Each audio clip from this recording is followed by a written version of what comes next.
हेडलाईन्सचे प्रायोजक आहे NBC bearings, लांब पळण्यासाठी।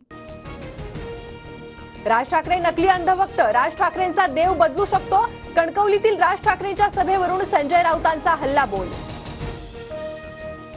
आज शरद पवारांच्या 3 तर अजितदादांच्या तब्बल 5 सभा। यंदा बारामतीतील सांगता सभेसाठी अजितदादांनी मैदान मारलं। 50 वर्षात पहिल्यांदाच शरद पवारांनी सभास्थळ बदललं।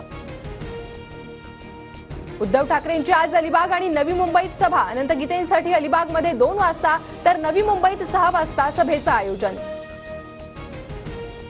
अंतरवाली सराटीमध्ये अजित पवारांचे पुत्र जय पवार आणि मनोज जरांगे यांची भेट। जय पवार आणि मनोज जरांगेंच्या भेटीनं राजकीय वर्तुळात चर्चा।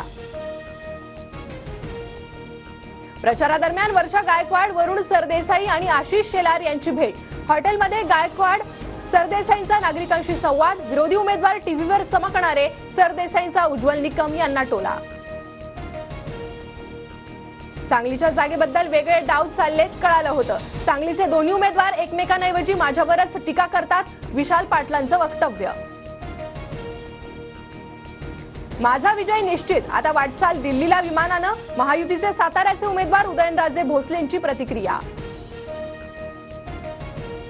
अजित पवारांनी बोलण्याची पातळी ठेवली नाही, स्वतःचं साम्राज्य वाचवण्यासाठी मलिदा गँगला घेऊन भाजपसोबत गेले। रोहित पवारांचा अजित पवारांवर हल्लाबोल।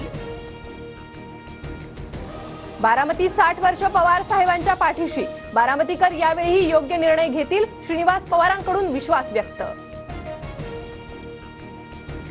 भाजपकडून सध्या जिल्हा परिषदेसारखा प्रचार सुरू। कोल्हापुरातील गद्दारांना जनता घरी बसवणार, विजय वडेट्टीवार यांची टीका। लोकनेते बाळासाहेब देसाईंना पद्मश्री पुरस्कार मिळवण्यासाठी प्रयत्न करा, शंभूराज देसाईंची फडणवीसांकडे मागणी, तर प्रयत्न करणार, पाटणमधील सभेत फडणवीसांकडून ग्वाही। निवडणुकीच्या 3ऱ्या टप्प्यातील प्रचाराच्या तोफा आज थंडावणार। सांगली, सातारा, रायगड, हातकणंगले, कोल्हापूरसह 11 लोकसभा मतदारसंघात 7 मे रोजी मतदान। मोदी आज अयोध्या दौऱ्यावर, रामलल्लांचं दर्शन घेणार। भाजप उमेदवार लल्लू सिंह यांच्या समर्थनार्थ मोदींचा आज रोड शो। महिलेच्या अपहरणाप्रकरणी एचडी रेवन्नांना अटक। प्रज्वल रेवन्नांविरोधात बलात्कार आणि महिलेच्या अपहरणाप्रकरणी लुक आउट नोटीस।